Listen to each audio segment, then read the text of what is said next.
বিসমিল্লাহির রহমানির রহিম। আসসালামু আলাইকুম সুপ্রিয় দর্শক, আমার কুকিং চ্যানেল দীপ কিচেনে আপনাদের সবাইকে স্বাগত। আজকে আমি নিয়ে এসেছি একদম ছোট্ট একটা ভিডিও। সেটা হচ্ছে চটপট বানিয়ে নেওয়া যায় ড্রাগন ফলের জুস। এটা মাত্র তিনটা উপকরণ লাগে, 4টা উপকরণ লাগে। এটা দিয়েই বানিয়ে নিতে পারবেন। আর যারা বাচ্চারা অনেক সময় ফল খেতে চায় না, এরকম করে জুস বানিয়ে দিলে সহজেই খেয়ে ফেলবে, একটু সাজিয়ে দিলে। চলুন তাহলে কথা না বাড়িয়ে রেসিপিটা শুরু করা যাক। ড্রাগন ফলের জুসটা বানানোর জন্য আমি এখানে একটা ড্রাগন ফল নিয়ে নিয়েছি। এই দেখুন কত সুন্দর। এই ড্রাগন ফলটা কিন্তু দুই কালারের হয়, একটা সাদা, একটা এরকম পিঙ্ক কালার, কি বলে এটা, গাঢ় পিঙ্ক কালার আর কি। এখন আমি এটা কেটে নিব। এই ড্রাগন ফলটা সবচেয়ে ভালো লাগে আমার এই কেটে নিতে। এটা কাটাটা একদম সহজ। এই যে প্রথমে দুইটা সাইড কেটে নেবেন, তারপরে এখান দিয়ে একটুখানি এভাবে কাট করে নিতে হবে। তারপর এই দেখুন কত সুন্দরভাবে খোসাটা ছাড়ানো যায়। আর কালারটা দেখেছেন, কি বলবো, এত ভালো লাগে এটা। যখন আমি কাটি এরকম করে ছিলে নিতে আমার কাছে খুবই ভালো লাগে। এখন এটাকে আমি ছোট ছোট পিস করে কেটে নিচ্ছি। এই দেখুন ভিতরের কালারটা কত সুন্দর। আমার কাছে সাধারণত এটাই ভালো লাগে বেশি খেতে। আর ড্রাগন ফল কাটার সময় অনেক সময় বাসায় অনেক দিন থেকে যায়, তখন আপনারা কেটে নেওয়ার সময় দেখে নেবেন, ছোট ছোট পোকা কিন্তু পাওয়া যায়। এখন এই যে ছোট ছোট পিস করে কেটে নিলাম। ঝটপট জুস করে নেওয়া যায়, আর খেতেও খুব ভালো লাগে, এমনিতে খেতেও অনেক ভালো লাগে এটা। এই দেখো ছোট ছোট পিস করে কেটে নিয়েছি।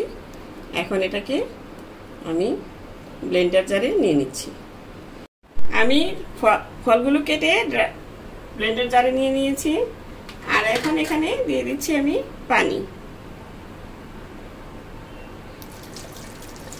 এটা আপনি যতটুকু বানাবেন, আমি প্রায় 2 গ্লাসের মতন বানাবো, সেভাবে দিলাম। জুসটা একটু ঘন কম হয়, আর যেটা মিল্কশেক বানায় সেটা একটু বেশি হয়। এখন দিয়ে দিলাম এখানে 2 টেবিল চামচ চিনি। আমি চিনিটা আমার স্বাদ অনুযায়ী দিয়েছি, আপনারা আপনাদের টেস্ট অনুযায়ী দিয়ে দিবেন। এখন এখানে দিয়ে দিব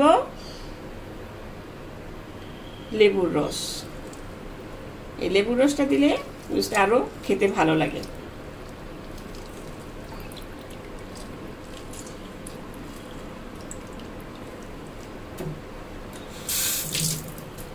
এখন আমি এগুলো সব ব্লেন্ড করে নিচ্ছি।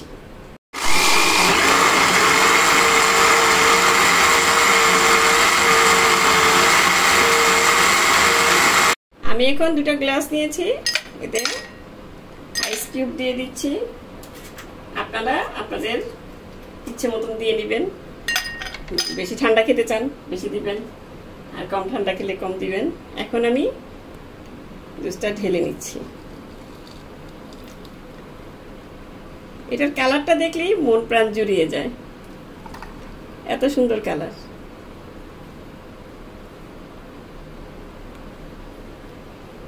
এই দেখুন এখন আমি 2টো ড্রাগন ফলের ফল দিয়ে সাজিয়ে নিচ্ছি। দেখুন কত ঝটপট হয়ে গেল আমার ড্রাগন ফলের জুস। এভাবে বানিয়ে দিবেন, বাচ্চারা দেখে খেয়ে ফেলবে। আশা করি আপনাদেরও রেসিপিটা ভালো লাগবে। তো দর্শক, আজ এ পর্যন্তই। রেসিপিটা ভালো লাগলে আমার চ্যানেলটি সাবস্ক্রাইব করে নিয়মিত চ্যানেলটির পাশে থাকবেন। সুস্থ থাকবেন, ভালো থাকবেন, আর এরকম দেশি ফলের জুস করে খাবেন। আমার জন্য দোয়া করবেন। আল্লাহ হাফেজ।